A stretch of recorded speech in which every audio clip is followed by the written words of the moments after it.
Greetings, nerds, geeks, and other people with any interest in historical or fantasy armed combat. That's quite a cumbersome intro, isn't it? So one of the questions that people have been asking me is, could a woodsman armed with a tool axe defeat a warrior with a sword? Be it a soldier or knight in historical times, or a fighter in various role-playing systems and fantasy scenarios and what have you. Short answer, unlikely. Longer answer, well, possible, but the odds are definitely in favor of the trained warrior with a sword. If you're still there, you can have the even longer answer. Obviously, fighting requires a great deal of skill and experience, and a lumberjack or any kind of laborer or craftsperson really cannot be expected to have received specialized training in martial arts, so that puts you at a disadvantage in any kind of fight really between individuals. The one who happens to be more skilled is more likely to win, although there are also other factors like physical fitness, mindset, that sort of thing. A little bit of luck maybe as well. So let's look at some assets that the woodsman might have. First of all, the woodsman can be expected to be fairly physically fit, assuming that the work is done by hand. Felling trees, splitting wood, hauling equipment and logs around, that sort of thing. That will build strength and endurance and just overall fitness. Being exposed to the elements also makes you toughen up to an extent. And of course, swinging an axe all day will make that person very familiar with this tool. They will know how to swing it while conserving energy, how to hit efficiently. Edge alignment is definitely something that they will be well practiced in, because if you don't get that right, the axe will simply glance off. And just a general understanding of what the tool can do. But what's the problem? Well, you don't know about the basics of combat. For example, distance, timing, tactics. You haven't practiced how to parry various weapons, how to counterattack, most importantly, how to move. Since footwork is obviously the basis for every martial art, if you don't know how to move effectively, that can be quite a problem. The tool itself is of course also an asset. It depends on exactly what type of axe we're talking about and how well it's made. We'll just assume that it's pretty top quality.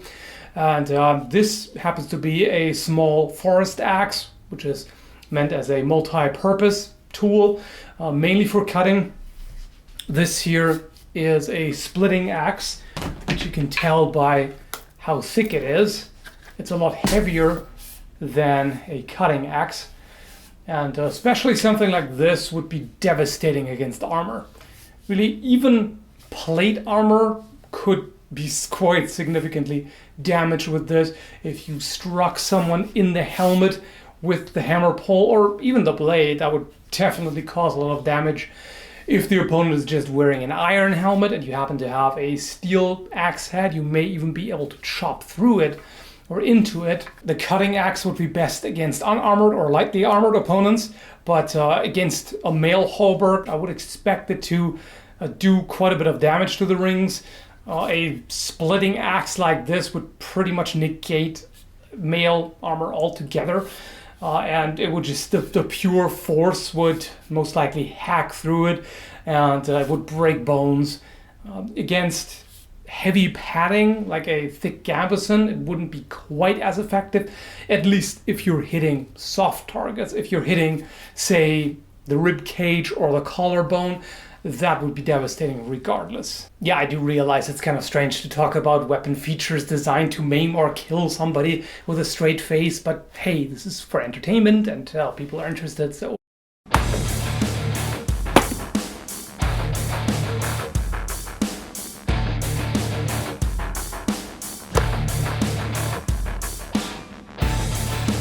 So what about the disadvantages? Well, there is reach. This axe here is pretty short. It depends on the type again. Some felling axes can be relatively long. The splitting axe here has a decently sized handle, but compared to axes that are designed for fighting, they are a lot shorter. The staying axe here reaches almost to my chin. This one here is also fairly long. And that's what you want in a fight, because if you have the longer weapon, your opponent will have to enter an area where you are able to hit them due to your longer reach, but they cannot threaten you yet. And if the person with the longer weapon is very good at keeping their distance and controlling it, then there's very little you can do other than just rush into it and then risk being struck. The other issue is handling. Tools like this are obviously designed to be used against static targets that don't fight back, and against material that stops the blade as soon as it connects. If in a fight you throw this huge swing and you miss, then you can be in quite a bit of trouble, because it has a lot of momentum, a lot of inertia, and it's hard to stop in the middle of a swing. Once you're committed to that swing, it's most likely going to go, unless you choke up with your other hand, and you have a lot more control, but it also gives you much less power, and the reach is even shorter, basically dagger length. An axe can also be used to control the opponent's sword by hooking it, pulling it away, and you can also do the same with the limbs, of course. You could even hook behind someone's neck, and also any kind of impact on the sword is going to be in favor of the axe, unless the sword manages to hit the handle. Also, when using an axe in combat, and this applies to fighting axes as well, the hands tend to be very vulnerable, since there is no guard whatsoever, especially with two-handed use. They really stick out and are pretty easy targets. To be fair, even with most swords, the hand is exposed to an extent, because you're moving it forward as you're striking, so this is always a potential target. But even more so if you have no guard at all, because then the blade can just ride down and cut the fingers. Then there's the potential drawback of the wooden handle. Even if it's strong wood and well made, repeated cuts of a blade against it may eventually break. It seems very unlikely that a sword would just cut through it straight in one go, but with repeated damage, eventually it might weaken the material. It doesn't seem to be overly likely in a single duel though. So that's what the axe user would be facing. If they had a shield, that would improve their chances quite a bit, but why would you take a shield or buckler with you to work in the forest doing logging? You can't assume that.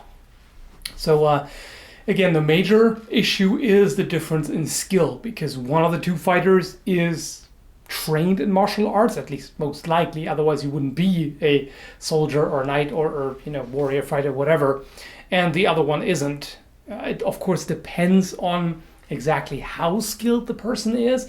If the sword fighter is kind of a beginner, then it might be more even, and in any case, with the right mindset, if the axe user is very aggressive and just pushes the assault, and the other person is not skilled and experienced enough to deal with that, then they may be overwhelmed. And it is quite a powerful, fearsome weapon to face. So there is a chance, but I don't see it as particularly high. Don't take this as an expert opinion. I don't claim to be one, but there it is. If it makes sense to you, good. If it doesn't, that's fine too. In any case, I hope you found this entertaining and maybe somewhat informative. And carry on. Thanks for watching.